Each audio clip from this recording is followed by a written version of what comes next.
Hey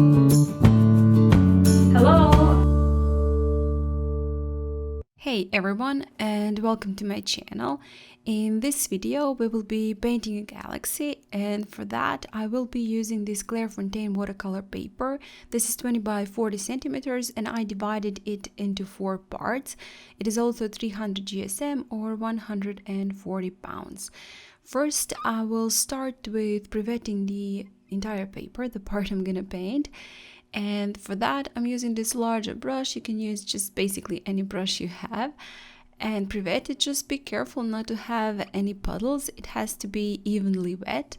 And then afterwards I'm moving on, starting to paint, and I'm starting with the ground.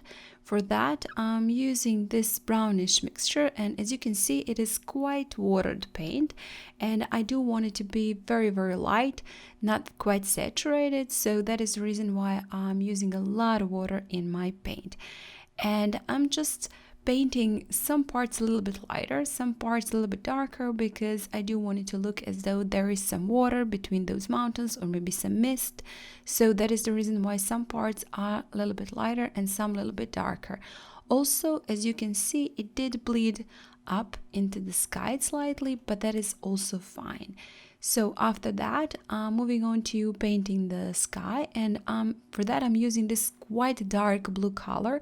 I used a blue color and added into it just a little bit of that brown, and it got a little bit less saturated, a little bit less vibrant, and a darker color, looking deeper and I would say richer. And I'm painting the upper part of the sky a little bit darker, and then leaving just in the middle part, one part a little bit lighter. And now with the brush I'm just picking up the paint. It is clean brush. I rinsed it into water and picked up some paint, left that white in the middle where I want my highlights to be. And after the paint dried completely, again I pre-wetted the entire paper. Just be careful when you do that to go from the lighter parts to the darker parts, because if you have a paint that is easy to lift, if you start with the darker part and then move on to the lighter part, you will move that paint into the lighter part. So that is how I usually do that. When I do want my white to stay white, I'm starting with the pre-wetting from that part and then going into the darker part.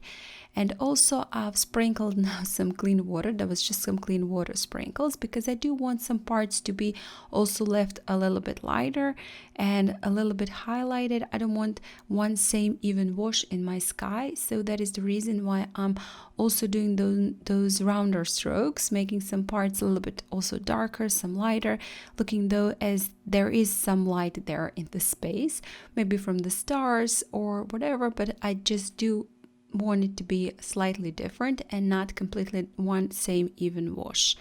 And then with a smaller brush I'm adding that brown mixture into the part near to the part that I left lighter, and as you can see I'm just wiggling slightly with the tip of my brush, using quite light color, again very watered down, but also I'm using a smaller brush because I don't want a lot of water in my brush. So this one can hold a little bit less water, so I don't want to have an excess water from the brush in it.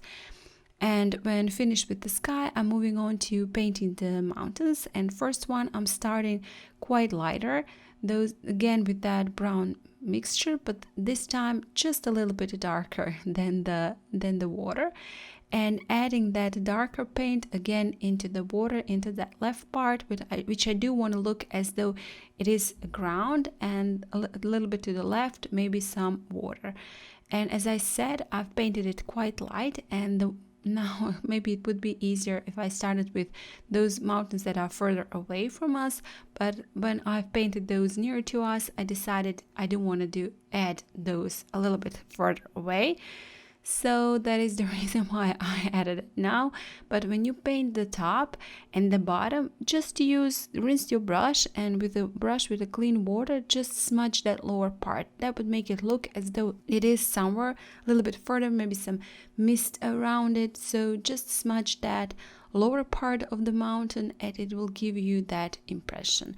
Now I'm adding a little bit more of the paint. I decided I do want that part to be a little bit darker.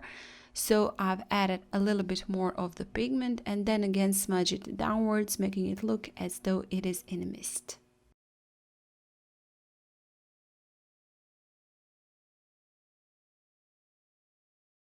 Again, I'm adding a little bit more of the pigment to those mountains near to us. Now that I've made those a little bit further away, a lot darker, those near to us was asking also a little bit more of the pigment, and just on top of it, I'm adding a little bit more of that brown mixture.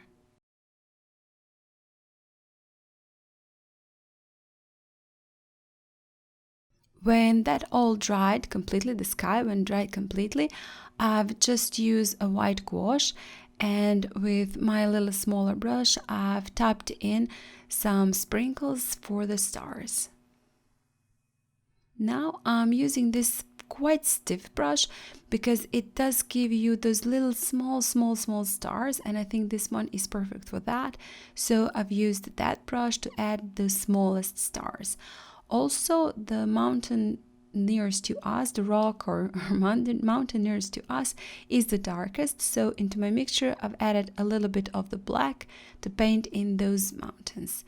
And now, again, using that mixture I use for the sky, for the galaxy, I'm adding some white lines, I don't know how to call them differently, to that middle part, just to make some darker parts and to make those lighter parts just completely pop. Again, a little bit more of the stars, and with that I'll be finishing off with this painting and of course this video. I hope you liked it. I think this, yes, I've added also a couple of shooting stars with white gel pen, but you can add it also with just simply white gouache and your brush. And I hope you like this video, and I think this is quite simple and quite fun, so I encourage you to try it. And I hope you like it. If you do, please hit the like button, share it, comment. And if you haven't still, well, please subscribe to my channel. That would mean a lot to me. And what are you waiting for? And if you want to go even a step further, just consider joining my channel. Press that join next to the subscribe button, listen to the offer, and then decide. And again, guys, thank you so much for watching, and I hope I'll see you next time. Bye!